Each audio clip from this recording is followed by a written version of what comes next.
The sound cut through the ballroom like a blade through silk, and Duke Edmund Ashworth's wine glass slipped from his fingers. It shattered on the marble floor, but he did not look down. He could not. His whole body had gone still. His breath caught somewhere between his chest and his throat, because he had just heard something he thought he would never hear again. A laugh, bright, unguarded, tumbling upward like a bell struck in sunlight. Elena's laugh. No, not Elena. Elena had been gone for 6 years. He had stood over her grave in the rain and watched the earth swallow every promise he had ever made her. This was not possible, and yet the sound rippled through the crowded ballroom again, closer now, weaving between the string quartet and the low hum of 200 conversations, and Edmund's feet were already moving before his mind had agreed to it. He pushed past a cluster of gossiping matrons. He stepped around a startled footman carrying a tray of champagne. He did not apologize. He did not slow down. Every nerve in his body was pulling him toward that sound, the way a drowning man pulls toward air. Then he saw her. She stood near the tall windows at the edge of the dance floor, her head tipped back, laughing at something a young officer had said. She wore pale blue silk, and candlelight caught the copper in her hair, and for one terrible, beautiful second, Edmund's heart simply stopped believing in death. It was not her. Of course it was not her. This woman was younger, her face rounder, her eyes a warmer shade of brown, but the laugh. The laugh was identical, note for note, as though someone had reached into his memory and pulled it out whole. He must have been staring, because the officer beside her touched her arm and murmured something. She turned. Her eyes met Edmund's across the room, and her laughter died into confusion at the sight of a duke looking at her as though she were a ghost. Edmund realized, distantly, that half the ballroom had gone quiet. His mother, the Dowager Duchess Margaret, stood near the refreshment table with her fan half raised, watching her son with the sharp, assessing look she usually reserved for unwanted suitors. Lady Priscilla Hartley, resplendent in dark green, had stopped mid-sentence to follow his gaze, her mouth curling into something that was not quite a smile. Edmund did not care. He crossed the remaining distance and stopped before the young woman, close enough that she took a small step back, startled. "Forgive me," he said, and his voice came out rougher than he intended. "I did not mean to stare. Your laugh. I heard your laugh." The young woman glanced at the officer beside her, then back at Edmund, clearly uncertain whether she was being complimented or accused of something. "I was not aware laughing was forbidden at a duke's ball, Your Grace." A ripple of nervous amusement passed through the small crowd that had gathered. Edmund felt his own face grow warm, an unfamiliar sensation for a man who had not blushed in years. "It is not forbidden," he said. "It only reminded me of someone." "I hope a pleasant memory," she said carefully. "The most pleasant I have," he answered, before he could stop himself. Her eyebrows lifted. Behind her, the officer cleared his throat, clearly wishing to reclaim her attention. Edmund realized he had not even asked her name, that he was behaving like a man who had misplaced his manners along with his composure. "I am Edmund Ashworth," he said, bowing slightly. "And you are?" "Elena Whitfield, Your Grace." "I am companion to Lady Priscilla's aunt who is visiting for the season." The name struck him harder than the laugh had.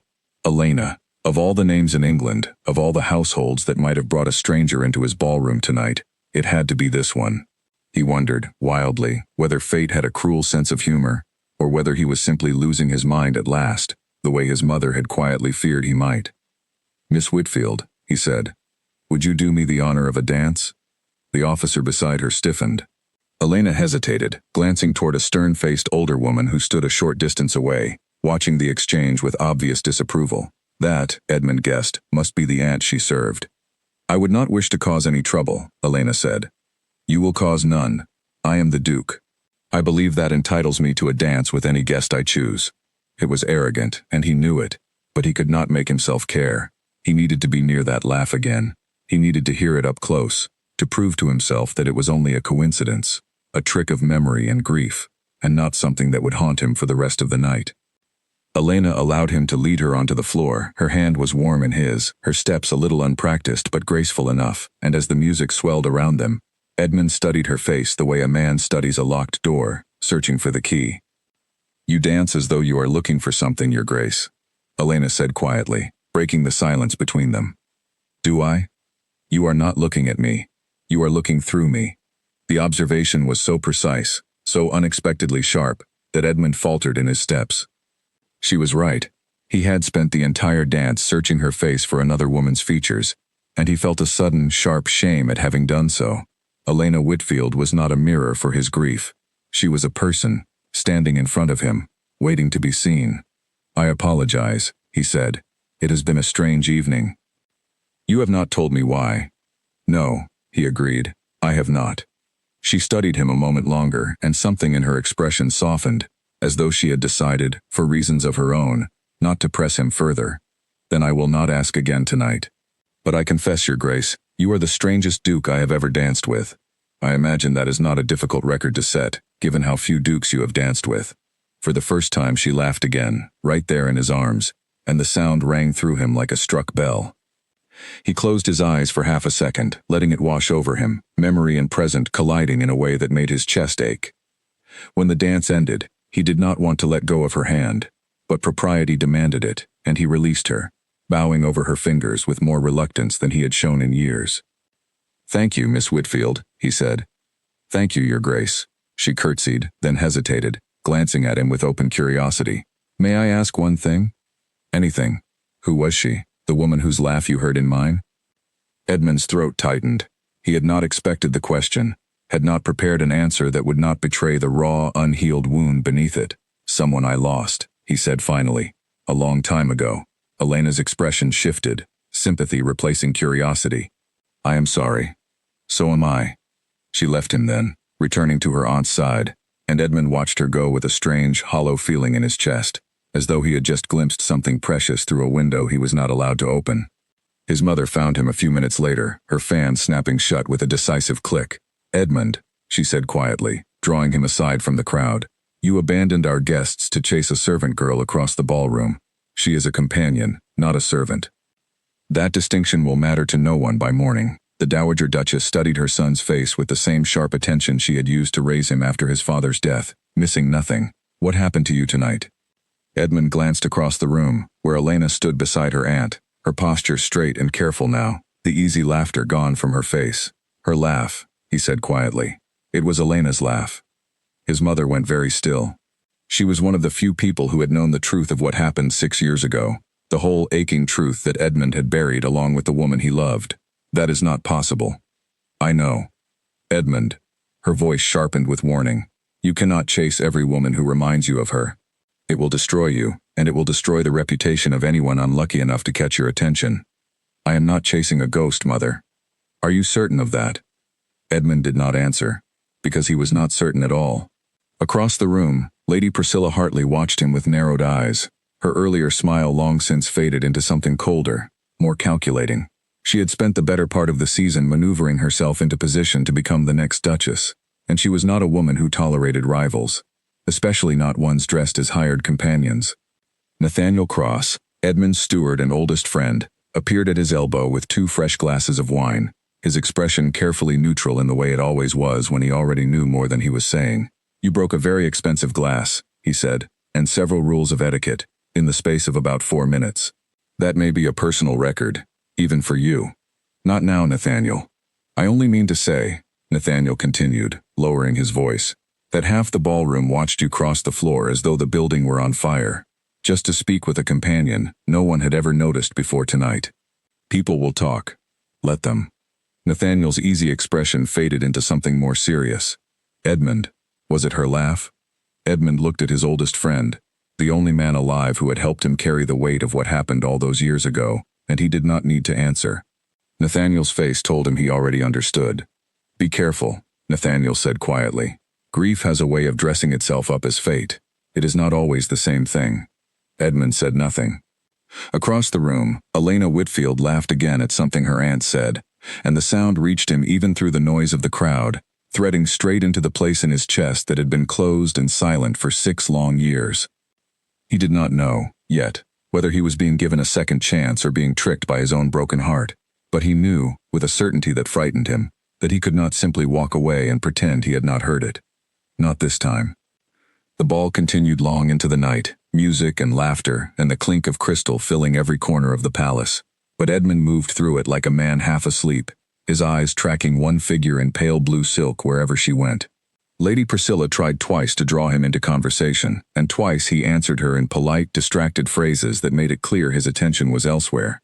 She noticed. Everyone noticed.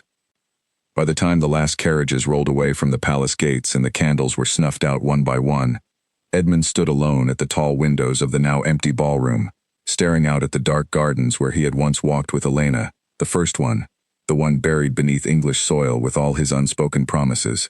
He did not know what Elena Whitfield was to him yet, a coincidence, a cruelty, or perhaps, though he barely dared to think it, a door he had believed was sealed forever, standing open just a crack. Whatever she was, he knew one thing with absolute certainty, as he finally turned from the window and made his way toward his cold, silent bedchamber. He was not finished with her, not even close. Elena Whitfield did not sleep well that night, and it had nothing to do with the narrow bed in the small guest room she had been given at the edge of the palace's servant quarters, nor the thin blanket that did little against the autumn chill. It was the Duke's face she could not stop seeing, the way his eyes had gone distant and haunted the moment he heard her laugh, as though she had struck him with something invisible. She turned the memory over in her mind long after the candle had burned down to nothing. A duke did not chase companions across ballrooms. A duke did not ask a stranger to dance simply because her laugh reminded him of a woman he had lost. And yet Edmund Ashworth had done exactly that, in front of 200 witnesses, and now half the palace would be whispering about it by breakfast. She was right. By the time she carried Lady Priscilla's aunt's morning tray to the small sitting room they shared, 2 maids were already trading gossip in hushed, excited voices near the corridor, falling silent the moment they noticed her approach. Elena kept her chin high and said nothing, though her cheeks burned with the sudden, uncomfortable awareness that she had become a subject of interest in a world she did not belong to. "You danced with the Duke," said Mrs. Loretta Finch, the Aunt Elena served, without looking up from her needlework. She was a sharp, observant woman who missed very little, and her tone carried both curiosity and warning in equal measure. He asked. "I did not think it wise to refuse a duke in his own ballroom." "No," Mrs. Finch agreed. "That would have been unwise indeed. But dancing once is forgivable. Dancing again would not be. I have no intention of dancing with him again, madam." Mrs. Finch's eyes lifted at last, studying Elena with an expression that suggested she did not entirely believe her. "See that you do not. Priscilla has set her sights on that man for 2 years now, and she is not a woman who forgives obstacles kindly, especially not ones wearing borrowed dresses and serving as companions." Elena said nothing, though the warning settled uneasily in her stomach. She had met Lady Priscilla only briefly since arriving at the palace with Mrs. Finch a fortnight earlier, but she had already sensed the sharp edges beneath the woman's polished manners, the way her smiles never quite reached her eyes. She did not have long to dwell on it because within the hour a footman arrived with a folded note bearing the Duke's seal, addressed not to Mrs. Finch but to Elena herself. Her hands trembled slightly as she broke the wax and unfolded the paper. "Miss Whitfield," it read, in a firm, elegant hand, "I owe you an explanation for my behavior last evening, and perhaps an apology as well. Would you do me the honor of walking with me in the East Garden this afternoon, at 3 o'clock? I promise not to stare at you as though you were a ghost. Edmund Ashworth." Elena read the note twice, then folded it carefully and slipped it into her sleeve, aware of Mrs. Finch watching her with narrowed eyes from across the room. "From the Duke, I presume," Mrs. Finch said dryly. "An invitation to walk in the garden. He wishes to explain himself." "And will you go?" Elena hesitated. Every instinct told her that accepting would only invite more gossip, more scrutiny, more danger to a position she desperately needed to keep. She had no family fortune to fall back on, no estate waiting for her should this arrangement sour. Her mother had died when she was young, and her father, a modest country clergyman, had passed only 2 years ago, leaving her with little beyond her education and her wits. But there was also the memory of Edmund's face, the raw grief in his eyes when he had spoken of someone he lost, and a curiosity she could not quite smother. What had happened to make a duke look so broken at the sound of a stranger's laugh? "I will go," she said finally. Only to hear his explanation, nothing more. Mrs. Finch's expression suggested she did not believe that would be the end of it, but she said nothing further, returning her attention to her needlework with the air of a woman who had decided the matter was no longer her concern. At 3 o'clock, Elena walked into the East Garden to find Edmund already waiting beneath a wide oak tree, his hands clasped behind his back, his expression far more composed than it had been the night before. He looked, she thought, like a man who had spent the entire morning practicing what he intended to say. "Miss Whitfield," he said, bowing slightly, "thank you for coming. Your note was rather difficult to refuse, Your Grace, given how curious it made me." A faint smile touched his lips, the first she had seen from him. "I imagined it might be." They walked together along the gravel path, autumn leaves crunching softly beneath their feet, a comfortable distance maintained between them out of propriety. For a while neither spoke, and Elena found herself studying the profile of the man beside her, searching for the source of the sorrow she had glimpsed the night before. "Her name was Elena," he said finally, without preamble. "The woman I lost." Elena stopped walking. "My name?" "Yes." "That is a strange coincidence, Your Grace." "It is," he agreed. "Stranger still. Her laugh was identical to yours. I heard it across a crowded room and forgot, for one moment, that she was gone." Elena did not know what to say to that. She resumed walking, slower now, giving herself time to think. "How did you lose her?" Edmund's jaw tightened, and for a long moment she thought he would not answer. "She was not born to my station. My family disapproved of the match, and by the time I convinced them to relent, it was too late. She fell ill that winter, and there was nothing anyone could do. I was not even permitted to sit with her in her final days, because my father still refused to acknowledge the engagement."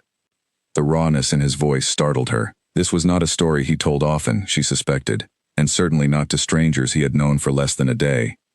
"I am so sorry," Elena said quietly. "So am I. I have been sorry for 6 years." He stopped walking and turned to face her fully, his gray eyes searching her face with an intensity that made her breath catch. "I do not tell you this to burden you, Miss Whitfield. I tell you because I owe you honesty. Last night, I looked at you and saw someone I loved and lost. That was unfair to you. You are not her, you are your own person, and I had no right to treat you as though you were merely an echo." Elena considered his words carefully before answering. "Thank you for saying so. It is more honesty than most men of your rank would bother to offer a companion." "You deserve more than most men of my rank bother to offer anyone." The comment startled her, and she glanced up to find him watching her with an expression she could not quite name, something between curiosity and quiet wonder, as though he were seeing her clearly for the first time. They continued their walk, and gradually the conversation shifted away from grief and loss, toward lighter things. Elena spoke of her father's small country parish, of the stories he used to tell her as a child, of her love for books and her stubborn insistence on learning Latin despite her old tutor's protests that it was unsuitable for a young lady. Edmund found himself laughing more than once, a rusty, unfamiliar sound that seemed to surprise even him. "You have a gift for making a man forget his troubles, Miss Whitfield," he said as they neared the end of the garden path. "I have had a great deal of practice cheering up cross old ladies who complain about their tea," Elena said. "Dukes cannot be so very different. I resent the comparison, though I suspect it is accurate." They reached the garden gate, and Elena knew their time together was ending. She felt an odd reluctance to leave, a warmth she had not expected to find in the company of a grieving stranger. "Thank you for the walk, Your Grace," she said. "Edmund," he said. "When we are not in company, I would prefer you call me Edmund. That would hardly be proper. Very little about last night was proper, and yet here we are." His eyes held hers a moment longer than was strictly polite. "Will you walk with me again tomorrow?" Elena hesitated, thinking of Mrs. Finch's warning, of Lady Priscilla's sharp, watchful eyes, of everything she stood to lose if this went further than it should. But something in Edmund's face, some fragile, hopeful thing she had not expected to find beneath his ducal composure, made refusal impossible. "Tomorrow," she agreed. She did not see, as she turned to walk back toward the servants' entrance, the figure standing at an upper window of the palace, watching their entire exchange with cold, calculating eyes. Lady Priscilla Hartley had seen enough of the world to recognize the beginning of something dangerous when it unfolded in front of her, and she had no intention of allowing a companion in a borrowed dress to steal the future she had spent 2 years carefully building for herself. She turned from the window and rang for her maid, already composing the first of several letters she intended to send that afternoon, letters designed to remind the Duke's mother, and several influential members of the court, exactly who Elena Whitfield was, and exactly where a woman of her station belonged. By evening the whispers had already begun to spread through the palace like smoke beneath a closed door, and Elena, unaware of the storm gathering around her, fell asleep with the memory of Edmund's rare, unguarded smile still warm in her chest. She did not yet know how quickly that warmth would be tested, nor how far Lady Priscilla was prepared to go to make certain it never had the chance to grow. The Dowager Duchess Margaret summoned her son to her private sitting room the following morning, her expression grim as she held a folded letter between 2 fingers, as though it might bite her. "You walked with the companion yesterday," she said without preamble. "I did. Priscilla has already written to Lady Ashcombe about it, and Lady Ashcombe, I have no doubt, has already told everyone she has ever met. Margaret set the letter down with a sharp motion. Edmund, I understand grief. I buried your father, and I understand what it is to hear an echo of someone you loved and wish, desperately, that it were real. But you cannot build a future on an echo. I am not building anything, Mother. I am simply getting to know her. Getting to know a companion is a luxury, reserved for men without a title to protect. You are not such a man. Margaret's voice softened slightly, though her eyes remained sharp. I only wish to protect you from making the same mistake twice. Edmund's expression darkened. The mistake was not loving her mother. The mistake was allowing father to keep us apart until it was too late to matter. Margaret said nothing to that, because there was nothing she could say.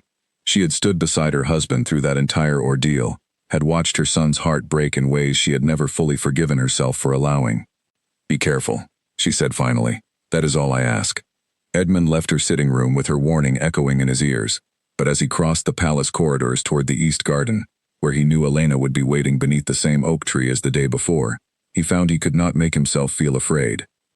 For the first time in 6 years, something inside him had begun to wake up, and he was not yet ready to let it go back to sleep. Nathaniel Cross found Edmund in the palace library late that evening, standing before the tall windows with a glass of brandy he had not touched, his mind clearly 1,000 miles from the room around him. You have been walking with her every day for a week, Nathaniel said, closing the door behind him. The whole palace is talking about it. Let them talk. I would, gladly, if I thought you understood what you were risking. Nathaniel crossed the room and dropped into a chair near the fire. Edmund, I have known you since we were boys. I watched what happened to you when Elena died.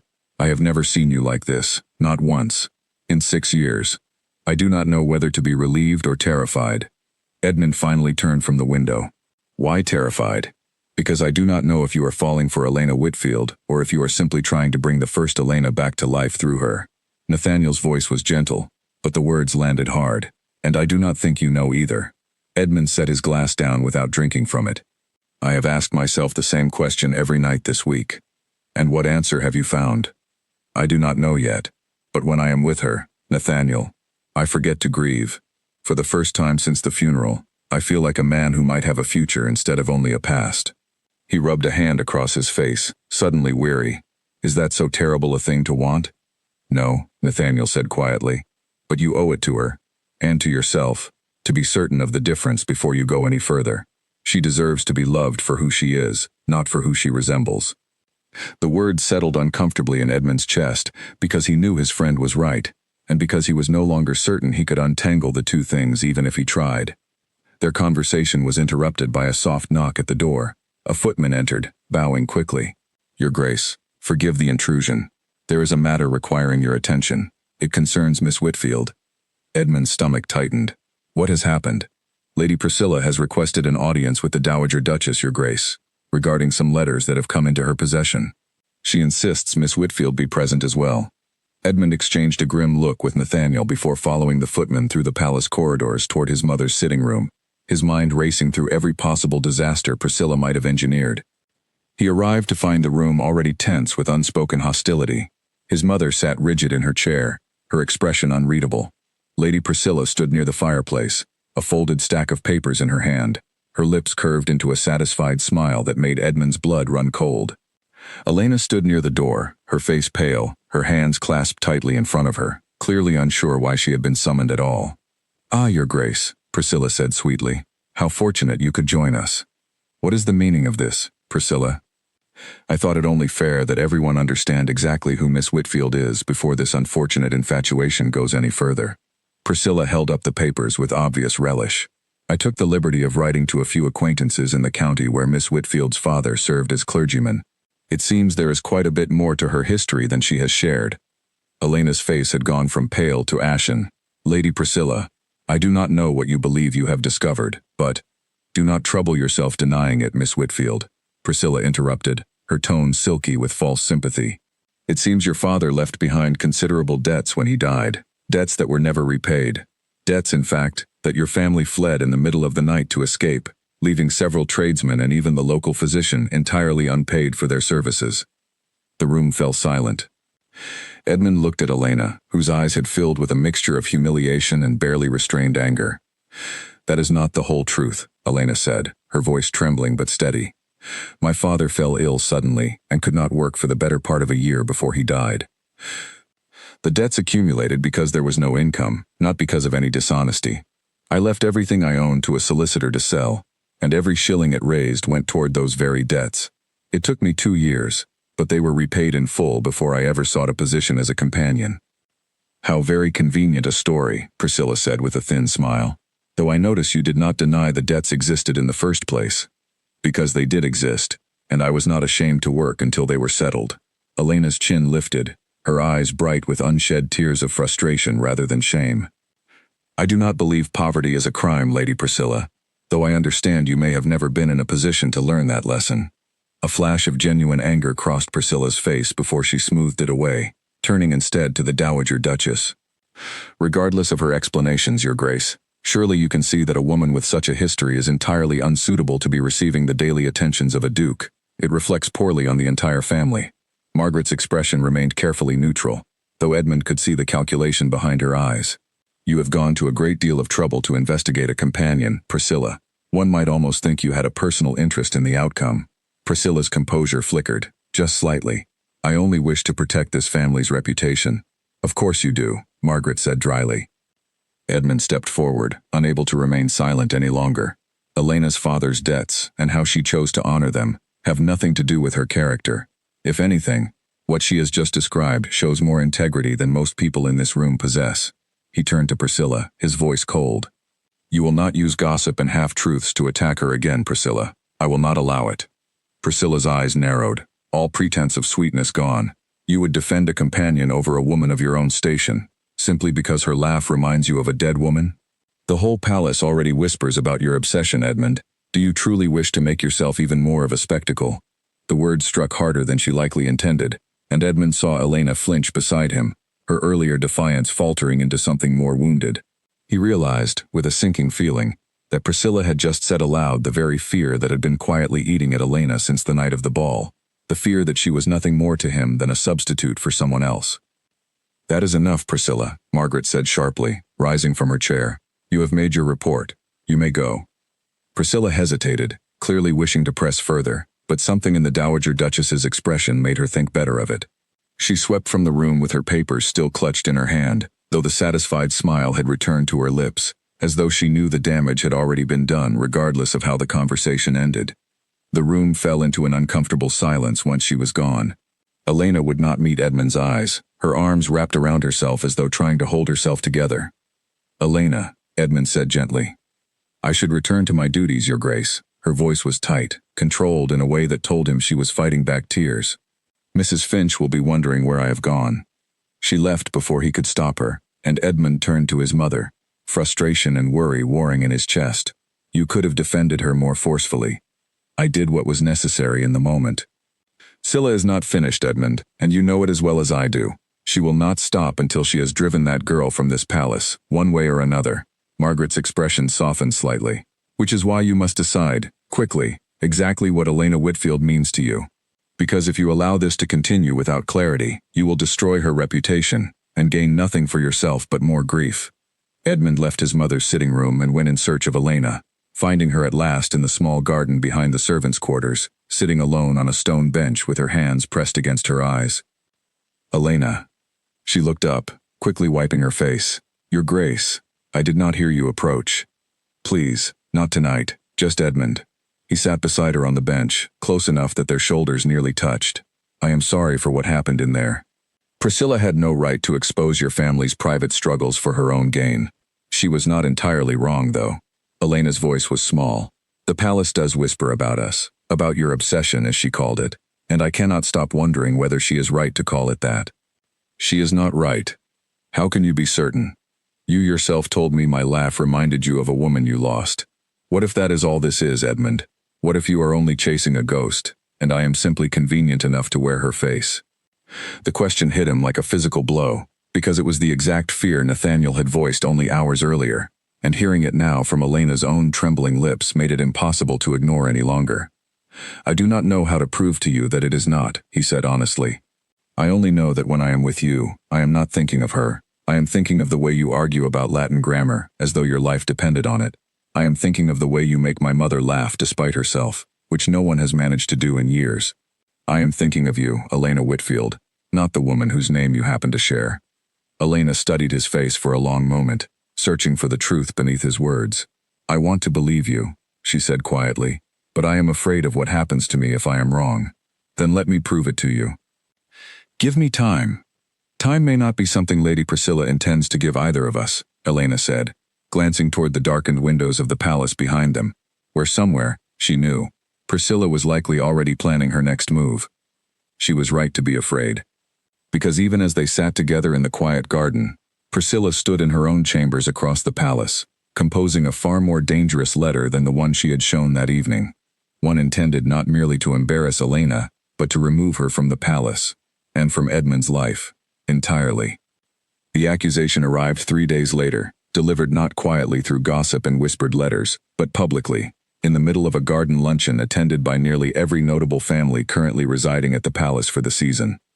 Elena had been standing near the refreshment table, pouring tea for Mrs. Finch, when Lady Priscilla rose from her seat with a dramatic flourish and announced, loudly enough for the entire gathering to hear, that a valuable brooch belonging to the Dowager Duchess had gone missing from her private chambers, and that Miss Whitfield had been seen leaving that very corridor the previous afternoon.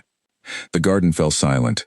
Every head turned toward Elena, who stood frozen with the teapot still in her hand, her face draining of all color.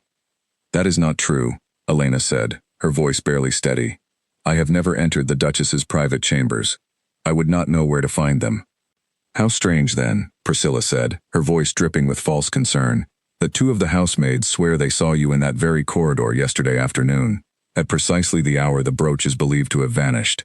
Elena set the teapot down carefully, her hands trembling despite her effort to remain composed. I was delivering a message to Nathaniel Cross regarding Mrs. Finch's travel arrangements. His office is near that corridor, but I never entered the Duchess's chambers. A convenient explanation, Priscilla said, glancing around at the assembled guests as though inviting them to share her skepticism. Though I suppose we cannot expect much else from a young woman whose own family fled their debts in the dead of night. A wave of scandalized murmuring rippled through the garden. Elena felt the weight of dozens of judgmental stares pressing down on her, and for a terrible moment, she thought she might actually be sick. That is a vicious and unfounded accusation, came Edmund's voice, cutting through the murmurs as he strode into the garden, having been summoned the moment word of the confrontation reached him. His expression was thunderous, his eyes fixed on Priscilla with a coldness Elena had never seen him direct at anyone. Your Grace, Priscilla said, quickly softening her tone, I only report what has been witnessed. Surely you would not wish a thief to remain in your household simply because you have taken a personal interest in her. Where is this brooch supposedly missing from? My mother's private jewelry case, Margaret's voice answered, as she arrived at the garden's edge, her expression grim. Though I confess, I have not yet had the chance to search thoroughly. It is entirely possible it has simply been misplaced. Then perhaps, Edmund said sharply, we should search thoroughly before accusing anyone of theft in front of half the palace. Nathaniel arrived a moment later, slightly out of breath, having clearly run the distance from his office once he heard what was unfolding. Your Grace, if I may. Miss Whitfield did come to my office yesterday afternoon, exactly as she claims. I can vouch for her presence and her purpose entirely. How touching, Priscilla said, though her confidence had begun to waver slightly under the weight of Edmund's fury, though a steward's word on behalf of his employer's favorite is hardly an impartial witness. Careful, Priscilla, Edmund warned, his voice low and dangerous. You are very close to accusing my own household of conspiracy, on top of accusing an innocent woman of theft, with no evidence beyond second-hand gossip from housemaids, who may well have been instructed on exactly what to claim they saw. Priscilla's face flushed with anger, but before she could respond, a commotion arose near the palace entrance. A young housemaid, barely older than 16, came hurrying across the lawn, clutching something tightly in her hand, her face pale with obvious distress. Your Grace, the girl gasped, curtsying hastily before the Duchess. I found this beneath the cushion of the settee in your sitting room, while cleaning this morning. I believe it must have fallen there when you last wore it, ma'am. She held out her hand, revealing the missing brooch, its sapphire stones catching the afternoon light. A stunned silence fell over the garden. Margaret took the brooch from the trembling maid's hand, examining it briefly before looking up at the assembled guests with an expression of cold, controlled anger. It appears, she said clearly, her voice carrying across the entire garden, that no theft occurred at all, merely carelessness on my own part, and considerable cruelty on someone else's. Every eye in the garden turned toward Lady Priscilla, whose face had gone from flushed to ashen in the span of a few seconds. I was only repeating what I had been told, Your Grace. I never intended. You intended precisely what happened, Margaret said sharply. A public humiliation, staged in front of every notable family currently at this palace, against a young woman whose only offense has been earning my son's genuine regard. I find that unforgivable, Priscilla, and I suspect your own mother would agree, were she here to witness it. Priscilla opened her mouth to protest further, then seemed to think better of it, realizing the sympathy of the crowd had turned entirely against her. She gathered what remained of her composure and swept from the garden without another word, though the furious color in her cheeks betrayed exactly how badly her plan had unraveled. Elena remained rooted to her spot near the refreshment table, still trembling from the ordeal, tears finally slipping free now that the immediate danger had passed. Edmund crossed to her side without hesitation, uncaring of the many eyes still watching. "Are you well?" he asked quietly. "I do not know," Elena admitted, her voice shaking. "I have never been so publicly humiliated in my life. Even if the brooch was found, everyone here now believes there is some scandal attached to my name. Then we shall have to make certain they remember this afternoon differently," Edmund said firmly. He turned to face the assembled guests, still watching the unfolding drama with undisguised curiosity, and raised his voice so that all could hear him clearly. "I owe you all an apology for the disruption to this pleasant afternoon," he said. "But I will not apologize for defending Miss Whitfield's character, which has been unjustly attacked today by someone whose motives, I think, are now quite clear to everyone present. Miss Whitfield is a woman of integrity, intelligence, and considerable courage, qualities I have come to admire a great deal over these past weeks.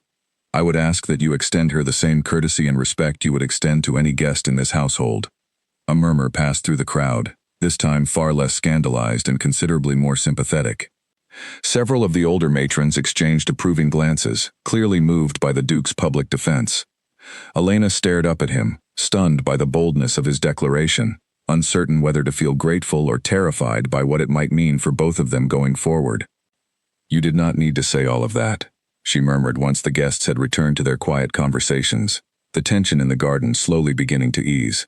"I meant every word of it. Priscilla will not forgive this humiliation easily." "No," Edmund agreed grimly, "she will not, which means we must be even more careful going forward. But Elena, I will not stand by and allow her, or anyone else, to treat you as though you are less deserving of dignity than any other person in this palace."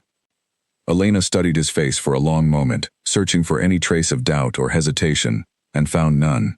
Whatever fear she had carried about being merely a substitute for a lost love seemed, for the first time, to loosen its grip on her heart. "Thank you," she said quietly, "for believing me, for defending me, even before the brooch was found. I did not need the brooch to know you were innocent, Elena. I have come to know your character well enough these past weeks to trust it completely." That evening, as the palace slowly settled into its usual quiet rhythms, Nathaniel found Edmund once more in the library, though this time his expression carried far less worry and far more quiet approval. "You made quite a public statement this afternoon," Nathaniel said, settling into his usual chair by the fire. "I meant every word." "I could see that." Nathaniel studied his friend's face for a long moment. "You asked me once whether you were falling for Elena Whitfield, or simply chasing the memory of the woman who shared her name. Have you found your answer yet?" Edmund was quiet for a long moment, staring into the fire, before he finally spoke. "I stood in that garden today, watching Priscilla try to destroy her, and all I could think was that I could not bear to lose her, not the memory of who she reminds me of. Her. Elena Whitfield, exactly as she is, with her sharp tongue and her stubborn pride and her ridiculous devotion to Latin grammar." He looked up at Nathaniel, something like wonder in his expression. "I believe I have found my answer."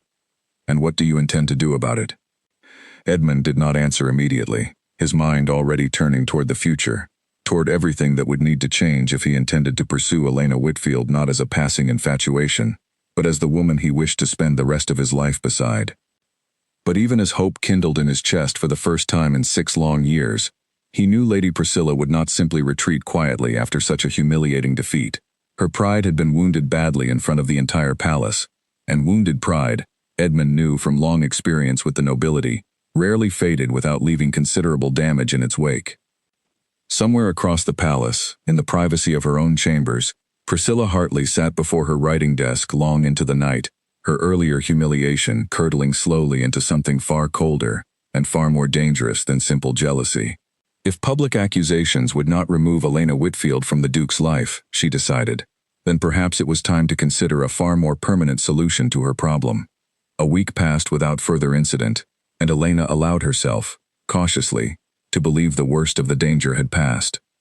Lady Priscilla had retreated from public view entirely, sending word through her maid that she had taken ill and required rest, and though Mrs. Finch remained skeptical of the excuse, the palace slowly returned to its usual quiet rhythms. Edmund and Elena continued their daily walks in the East Garden, though now they no longer bothered pretending the arrangement was anything other than what it had become. He brought her books from his private library, worn volumes of poetry and philosophy, that made Mrs. Finch raise her eyebrows disapprovingly whenever Elena returned from their walks with a new title tucked beneath her arm. She, in turn, brought him small observations that made him laugh more easily than he had in years, tales of Mrs. Finch's ongoing feud with the palace cook, or the ridiculous vanity of a visiting baron who had spent an entire dinner discussing the superior quality of his own boots. It was during one such walk, beneath the same oak tree where their first honest conversation had taken place, that Edmund finally worked up the courage to say the words he had been circling for weeks. "Elena," he said, stopping beneath the tree's spreading branches, "I have something I wish to tell you, and I find myself considerably more nervous saying it than I expected to be." Elena turned to face him, something in his tone making her heart quicken. "You may tell me anything, Edmund. I love you." The words came out simply, without embellishment, exactly as he had rehearsed them a dozen times in his own head over the past several nights, not the memory of the woman whose name you share. "You, Elena Whitfield, precisely as you are, with your sharp wit and your stubborn pride and your absurd devotion to dead languages. I did not expect to feel this way again, not after everything I lost.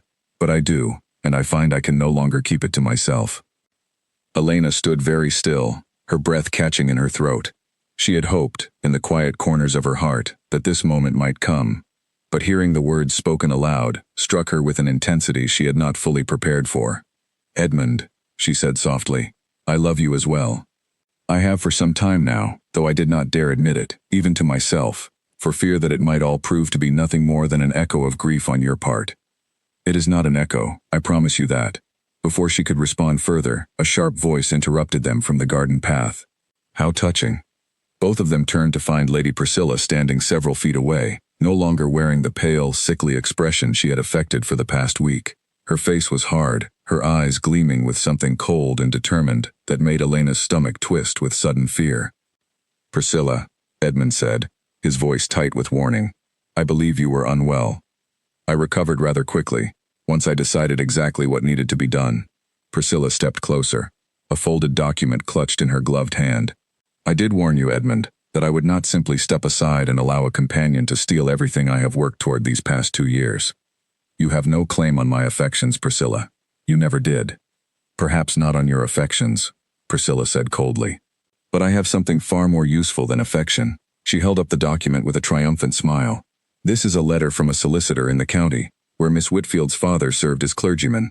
It seems there is rather more to her father's death than the sympathetic story she has been telling everyone." Elena felt the blood drain from her face. "What are you talking about?" "According to this letter," Priscilla continued, clearly relishing every word, "your father did not simply fall ill and die naturally, as you have led everyone to believe. There were questions raised at the time about the circumstances of his death, questions that were quietly dropped only because your family fled the county so swiftly afterward that no formal inquiry was ever completed." "That is a lie," Elena said, her voice trembling with a mixture of fury and fear. "My father died of a fever. There was nothing suspicious about it whatsoever." "Perhaps," Priscilla said with a thin smile, "or perhaps you simply do not know the whole truth yourself. Either way, I intend to bring this letter to the attention of the Dowager Duchess, and to every family currently residing at this palace. Let us see how quickly the Duke's affection survives a scandal involving a possible murder in Miss Whitfield's own family." "You would fabricate such a horrific accusation simply out of spite?" Edmund's voice had gone dangerously quiet, a tone Elena had not heard from him before. "I would do a great deal to protect what should rightfully be mine," Priscilla said, her composure finally cracking to reveal the raw desperation beneath it. "I have spent 2 years positioning myself to become your Duchess, Edmund. I will not lose that future to a companion with a questionable family history and a laugh that happens to remind you of your dead fiancé. The cruelty of the statement hung in the air between them, and Elena felt something inside her, some fragile remaining hope that this could all be resolved quietly, finally shatter completely. Enough. Edmund's voice cut through the tension like a blade. I have tolerated your schemes with more patience than you deserve, Priscilla. Out of respect for your family's long association with mine, that patience has now entirely run out. He turned to Elena, his expression softening slightly even as his jaw remained set with determination. I am going to end this, Elena, completely and publicly, so that Priscilla can never threaten you with fabricated scandal again. Edmund, what are you going to do? Trust me, he said simply, before turning back to Priscilla with a coldness that made even she take an involuntary step backward. You will bring your letter to my mother, exactly as you intend. But you will bring it to a gathering of the entire household, tonight, and I will be present to answer every accusation you level, with the full truth about everything, including my own history with the first Elena. Priscilla's eyes narrowed with suspicion. What do you mean? I mean, Edmund said, that I am tired of allowing whispers and half-truths to control this situation. Tonight, everyone will know the full story, from my own lips, and you will have no more secrets left to weaponize against Elena, because there will be nothing left hidden for you to threaten her with. That evening, the great hall of the palace filled once more with the notable families who had witnessed the garden confrontation the previous week, summoned by an unusual and rather mysterious invitation from the Dowager Duchess herself. Elena stood near the edge of the gathered crowd, her hands clasped tightly together, uncertain what Edmund intended but trusting him enough to stand firm through whatever unfolded. Priscilla stood near the front of the hall, the solicitor's letter still clutched in her hand, her expression a careful mixture of confidence and barely concealed anxiety. Edmund stood beside his mother at the head of the room, his posture straight, his expression calm, in a way that suggested he had made peace with whatever he was about to reveal. I have gathered you all here tonight, Edmund began, his voice carrying clearly through the silent hall, because I have allowed rumor and scandal to circle around Miss Elena Whitfield for far too long, without ever addressing the truth directly. That ends tonight. He glanced briefly at Elena, drawing strength from her steady gaze, before continuing. 6 years ago, I loved a woman named Elena. She was not born to noble station, and my family opposed our match on those grounds alone. By the time I convinced my father to relent, she had fallen gravely ill, and she died before we could ever marry. I have carried that grief, and considerable guilt, every day since. A murmur rippled through the crowd, many of the older guests exchanging surprised glances, clearly unaware of this chapter of the Duke's history. When I met Miss Whitfield at my ball several weeks ago, I confess that her laugh, identical in every way to the woman I lost, struck me like a physical blow. For a moment, I believed I was hearing a ghost. Edmund's voice softened. But what I have discovered since then, through weeks spent in her company, is that Elena Whitfield is not an echo of anyone. She is her own remarkable person, possessed of wit, courage, and integrity, that I have come to love entirely on her own merits.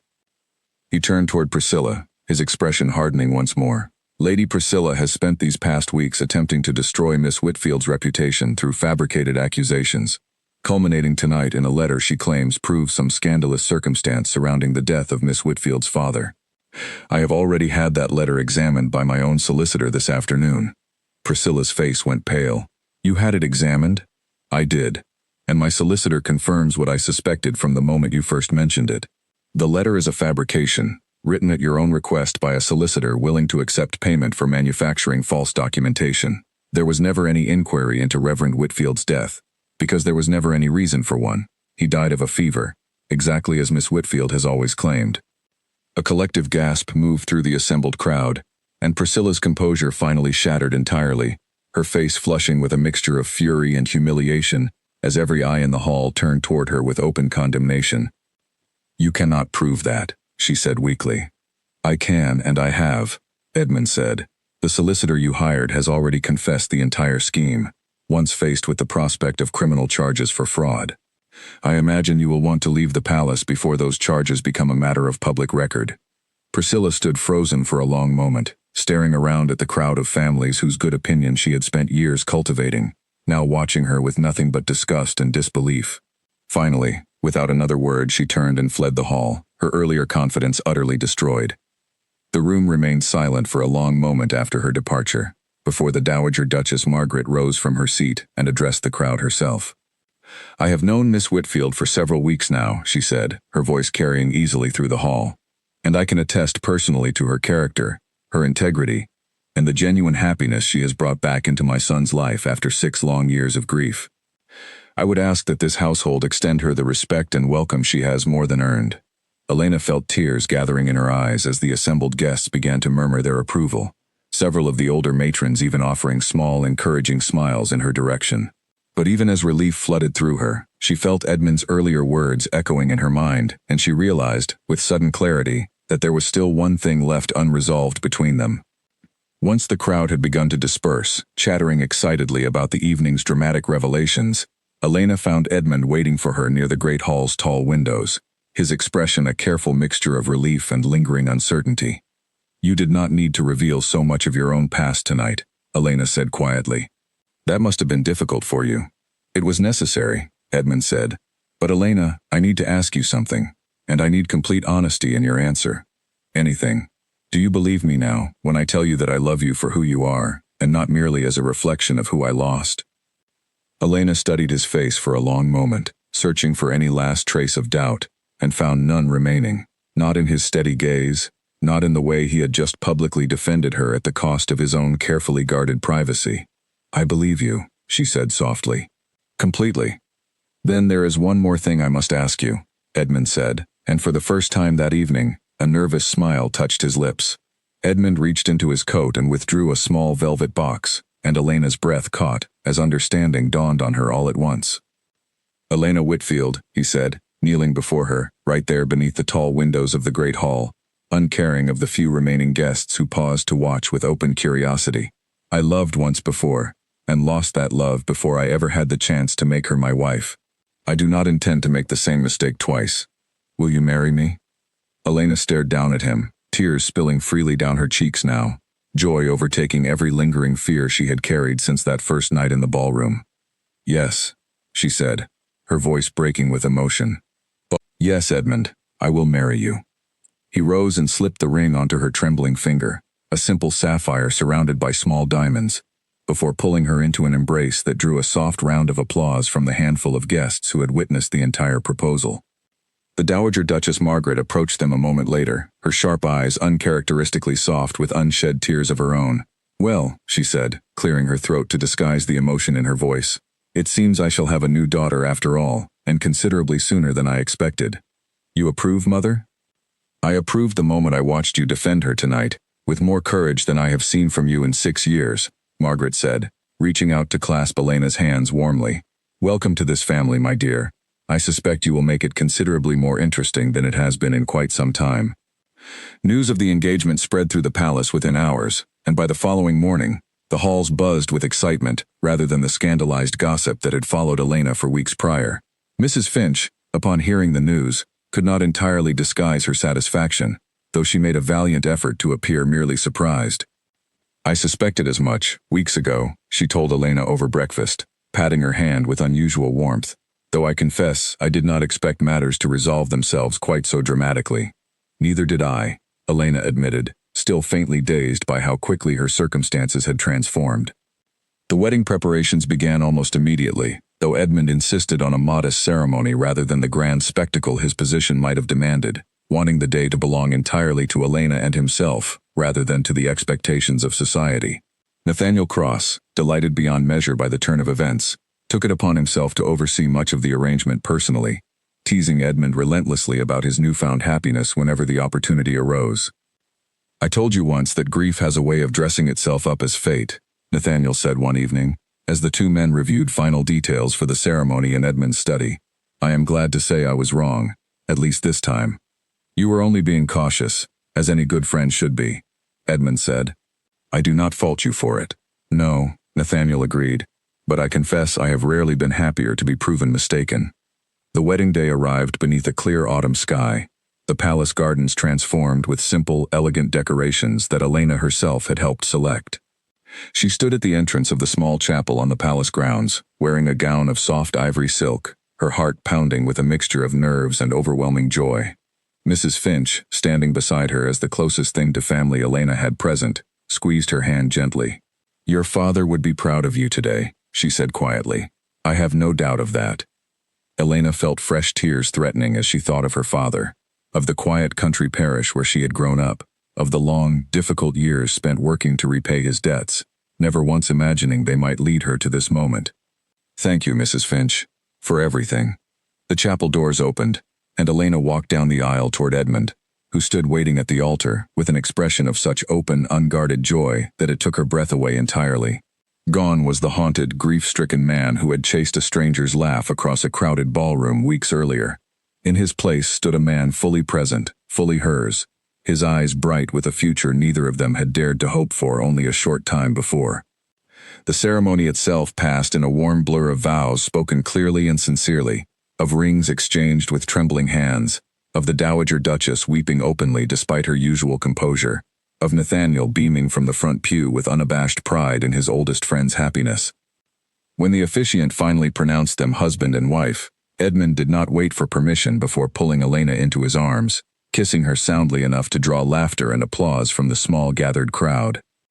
"I love you," he murmured against her lips, quiet enough that only she could hear, not as an echo, not as a memory. "You, entirely and completely, for exactly who you are." "I love you too," Elena whispered back, her heart so full she could scarcely find room for the words. Entirely and completely. That evening, as the wedding celebration continued in the palace ballroom, the very same room where Edmund had first heard her laugh across a crowded floor, Elena found herself once more standing near those same tall windows, watching the dancers move beneath flickering candlelight. Edmund found her there a few minutes later, slipping his arms around her from behind, resting his chin gently against her shoulder. "Do you remember standing in this exact spot, the first night we met?" "I remember you looking at me as though you had seen a ghost," Elena said, smiling at the memory now that it no longer carried any sting of hurt. "I did see a ghost, that night," Edmund admitted. "But somewhere between then and now, that ghost became something else entirely. She became you, my wife, my future." As if summoned by the very memory of that first night, Elena's laughter rose again, bright and unguarded, ringing across the ballroom exactly as it had weeks before. But this time, when Edmund closed his eyes to listen, he felt nothing of grief or loss. He felt only warmth, only gratitude, only the quiet, settled joy of a man who had finally, after 6 long years, come home. The palace, once filled with whispers of scandal and quiet mourning, now rang instead with music and celebration, and at the center of it all stood a duke and his new duchess, beginning together the life neither of them had believed themselves capable of finding again. Outside, beneath a sky scattered with early stars, the palace gardens lay quiet and still, the same oak trees standing sentinel over the path where they had first spoken honestly to one another, where grief had slowly, gently, given way to hope. And within the palace walls, Elena's laugh continued to ring out through the night, no longer an echo of what Edmund had lost, but the clear, joyful sound of everything he had finally found. In the weeks that followed the wedding, Elena settled into her new life at the palace with a steadiness that surprised even herself. She had expected the transition from companion to duchess to feel overwhelming, filled with unfamiliar rules and rigid expectations, but Edmund made certain she never faced any of it alone. He walked her through every unfamiliar custom patiently, and when the older members of the household staff seemed uncertain how to address their new mistress, Margaret took it upon herself to make Elena's position, and her authority, unmistakably clear. "She is your duchess," Margaret told the assembled staff one crisp morning, her tone brooking no argument. "You will treat her with exactly the same respect you have always shown me, and you will do so without hesitation." The staff, many of whom had already grown fond of Elena during her weeks as a companion, adjusted quickly, and within a month, it seemed as though she had always belonged among the grand halls and quiet gardens of the palace. Lady Priscilla, true to Edmund's prediction, left the county entirely within days of her public humiliation, retreating to a distant relative's estate in the north where, according to occasional whispers that reached the palace, she remained largely unwelcome in respectable society for some time afterward, her reputation for scheming having followed her even there.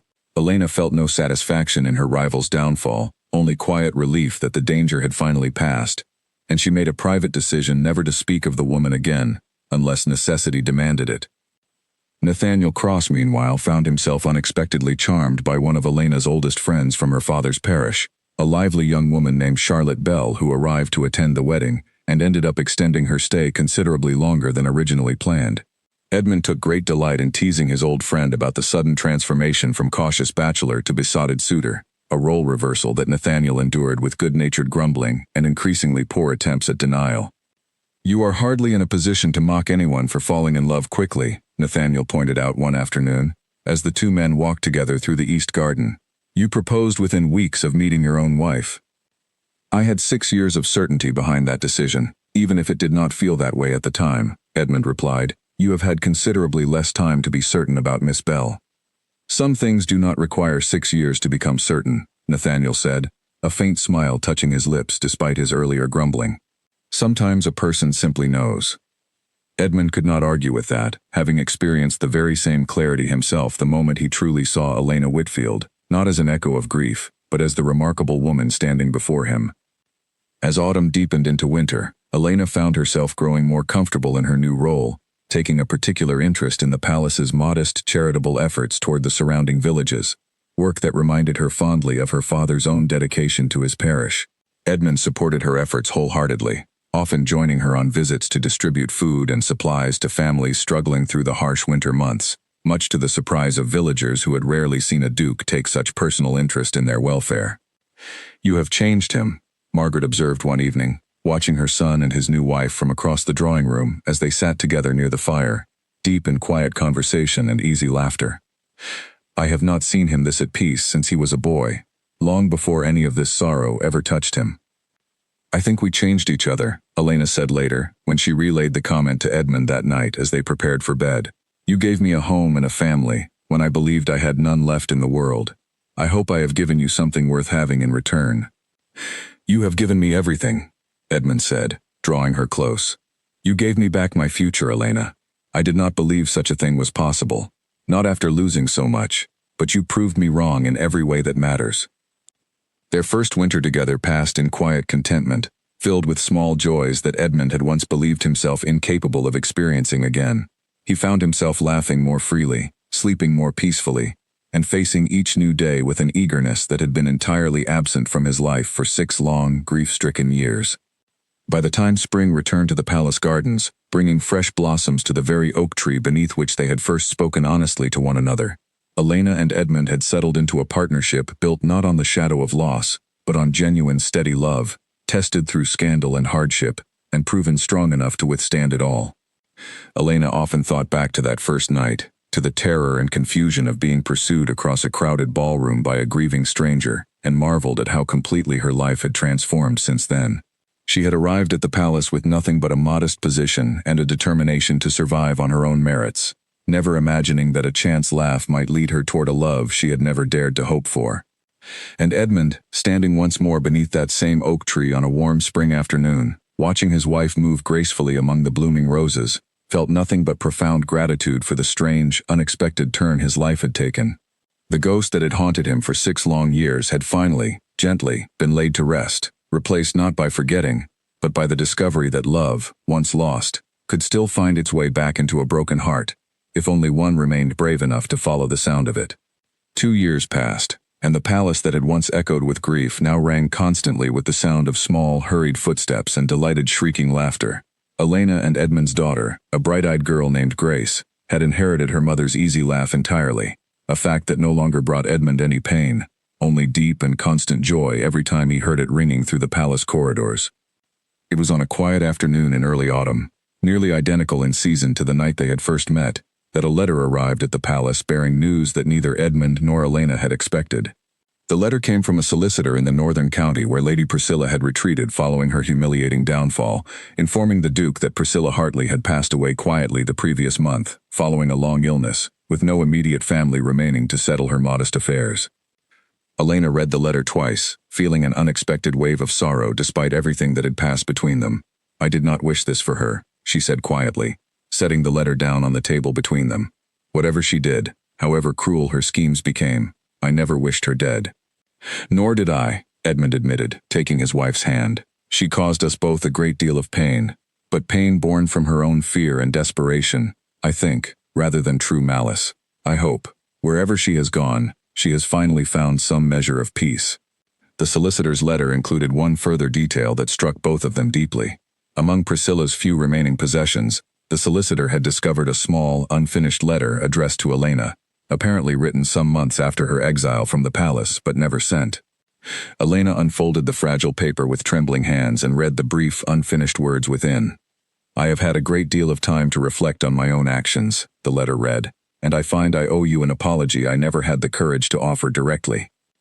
I allowed my own fear of losing everything I believed I deserved to turn me into someone I no longer recognize. I hope, in time, you have found the happiness I once tried so cruelly to steal from you. I am sorry, Elena. Truly." The letter ended there, unfinished. Whatever final words Priscilla intended never committed to paper. Elena sat quietly for a long moment, tears gathering in her eyes, before finally folding the letter carefully and pressing it against her chest. "I forgive her," she said softly. "I think I forgave her a long time ago, honestly, once I understood how much of her cruelty came from her own fear rather than genuine hatred." Edmund drew his wife close, grateful once again for the generous, forgiving heart that had first drawn him to her all those years ago. "You have always been far more gracious than the situation demanded," he said. "It is one of the many reasons I fell so completely in love with you." That evening, after young Grace had finally been settled into bed following considerable protest and several requests for additional stories, Elena and Edmund found themselves once more in the East Garden, standing beneath the familiar branches of the old oak tree that had witnessed so much of their story unfold.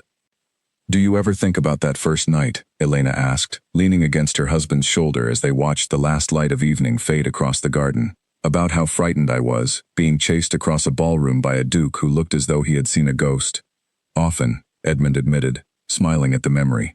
"I think about how terrified I was too, though I hid it rather better than you did. I had spent 6 years believing myself incapable of ever loving again, and then you laughed, and every careful wall I had built around my heart simply crumbled away. I am glad it did. So am I. More than I could ever properly express." Edmund pressed a gentle kiss against her temple. "Do you remember what my mother said, the very first night, about grief dressing itself up as fate?" "I remember.